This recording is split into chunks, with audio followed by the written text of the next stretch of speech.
Aujourd'hui, nous allons parler du permis de travail. Quelles sont les démarches administratives pour l'obtenir? Quelles sont les conditions pour l'avoir? Je vous dis tout dans cette vidéo.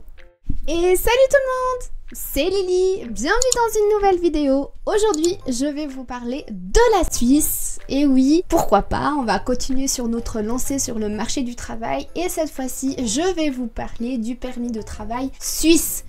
Comment l'obtenir? Quelles sont les conditions? Quelles sont les démarches administratives à suivre pour l'obtenir en tant que frontalier ou même en tant que personne voulant venir travailler en Suisse? Je vous dis tout dans cette vidéo et c'est parti!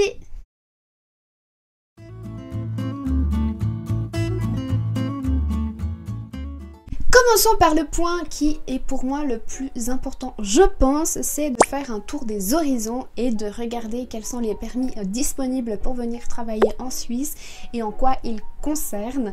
Alors dans un premier temps, vous avez le permis L qui est pour les séjours de courte durée, de moins d'un an.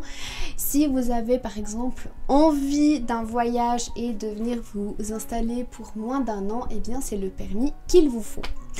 Ensuite, vous avez le permis B qui est le plus courant en Suisse. Celui-ci est pour les résidents qui sont temporaires, valable un an et vous devez renouveler ce permis-là. Pour compléter un peu mes dires, le permis B autorise une personne étrangère à séjourner durablement en Suisse dans un but qui est relativement précis. Les autorisations de séjour peuvent être valables jusqu'à 5 ans. Pour l'obtenir, il vous suffit d'avoir un contrat de travail en Suisse et de vivre sur le territoire européen. C'est à votre employeur de faire la demande de ce permis-ci. Puis vous avez le permis C qui est pour les résidents permanents. Après 5 ans à 10 ans de résidence suisse, vous pouvez prétendre à avoir le permis C sous certaines conditions, bien évidemment, mais vous en saurez plus au cours de cette vidéo. Pour ceux qui se poseraient la question, la différence entre le permis B et le C, selon le canton, le permis B, autorisation de séjour, permet de profiter de certains avantages fiscaux dont ne bénéficient pas les étrangères et étrangers titulaires du permis C, qui est une autorisation d'établissement. Ensuite, vous avez également le permis G qui, lui, est essentiellement pour les travailleurs frontaliers qui viennent travailler en Suisse, mais qui résident dans un pays voisin. Pour obtenir ce permis-là, il vous faut bien évidemment remplir quelques critères tels que habiter dans quelques régions, parce que vous ne pouvez pas habiter n'importe où pour décrocher ce permis là, et bien évidemment c'est d'avoir un contrat de travail en Suisse.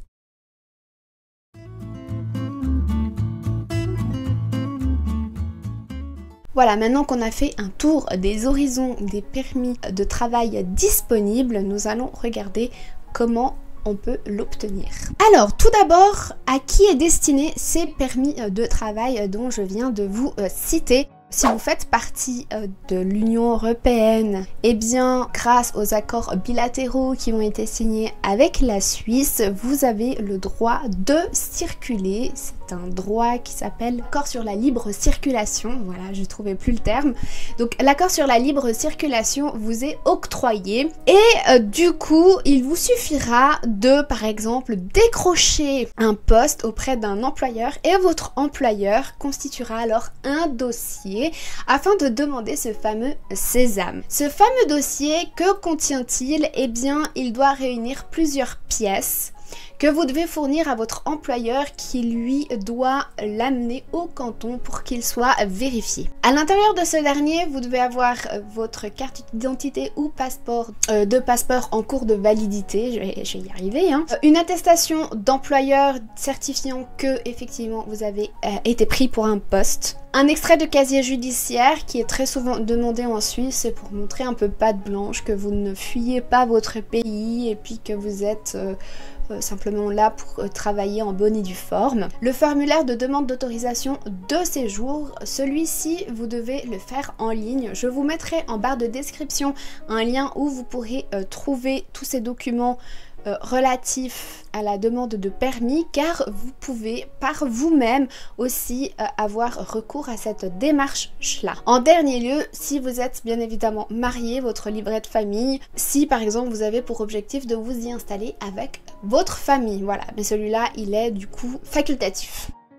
Alors, selon le canton, vous-même ou l'employeur devez remettre donc le dossier à l'administration cantonale. Et dans le cas où vous passez par l'option employeur, eh bien, vous pouvez payer entre 65 et 90 francs de frais suisses selon le canton dans lequel vous allez faire votre demande.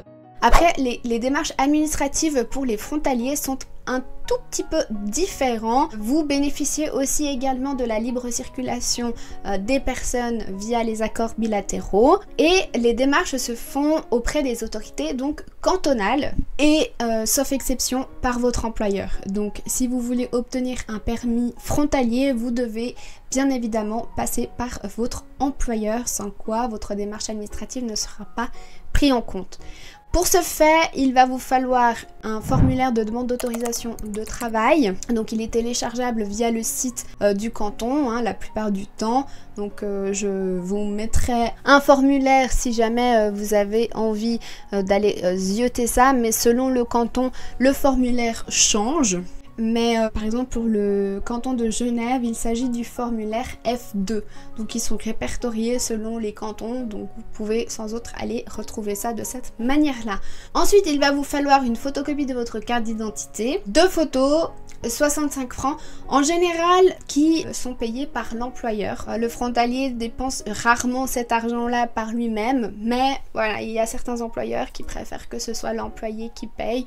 Voilà, donc c'est à voir et à convenir avec votre employeur pour le prix.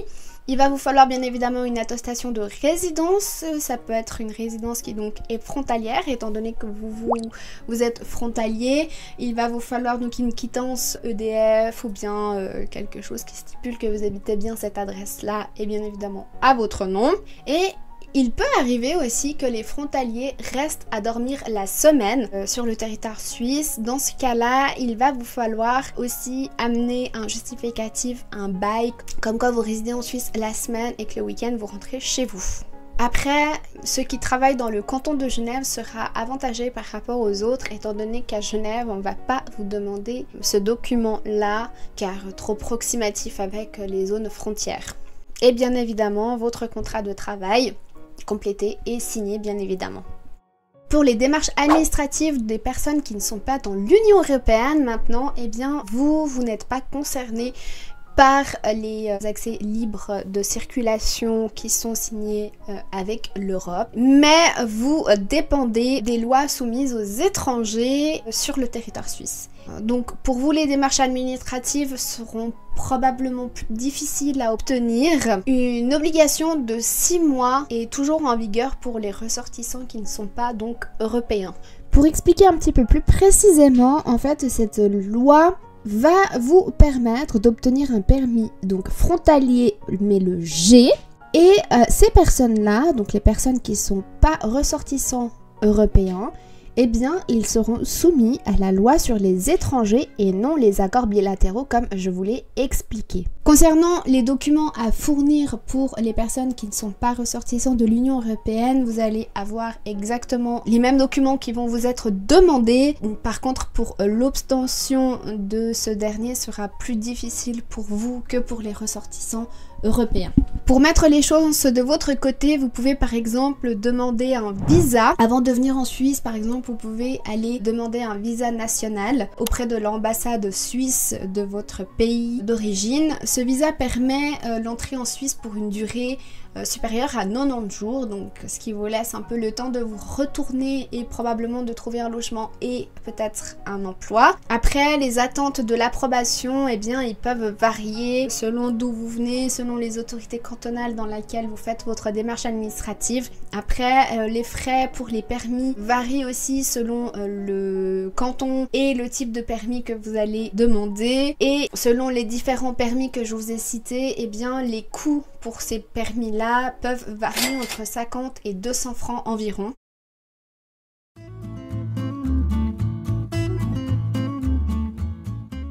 Je peux aussi vous donner d'autres informations utiles, par exemple pour obtenir certains permis, notamment le permis C, on vous demande un certain niveau de langue selon le canton dans lequel vous allez être admis, donc on va vous demander de parler la langue à un équivalent de A2 à l'oral, donc ça c'est pour le permis C. Et ensuite, par exemple, vous pouvez aussi demander des regroupements familiales, c'est-à-dire que si vous arrivez à obtenir un permis, eh bien vous avez la possibilité de faire venir votre conjoint et ainsi que vos enfants sur le territoire suisse de manière plus facile que vous n'aurez fait avec tout ce côté administratif et les recherches d'emploi que vous avez pu mettre en place.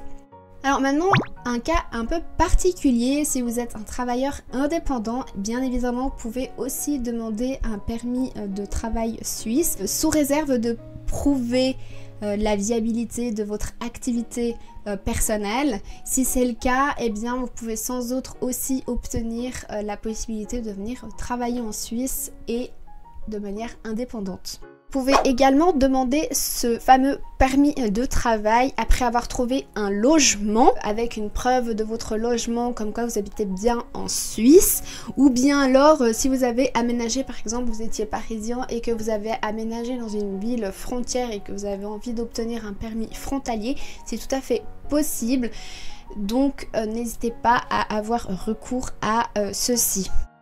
Si vous ne passez pas par votre employeur et que vous allez vous-même faire ces démarches-là, eh bien vous devez poser vos documents auprès de l'Office de la population et des migrations, donc l'OCPM, du canton dans lequel vous résidez, ou bien alors vous pouvez le faire en ligne, comme je vous le disais avant, ou alors par courrier si vous êtes à distance et que vous êtes frontalier par exemple.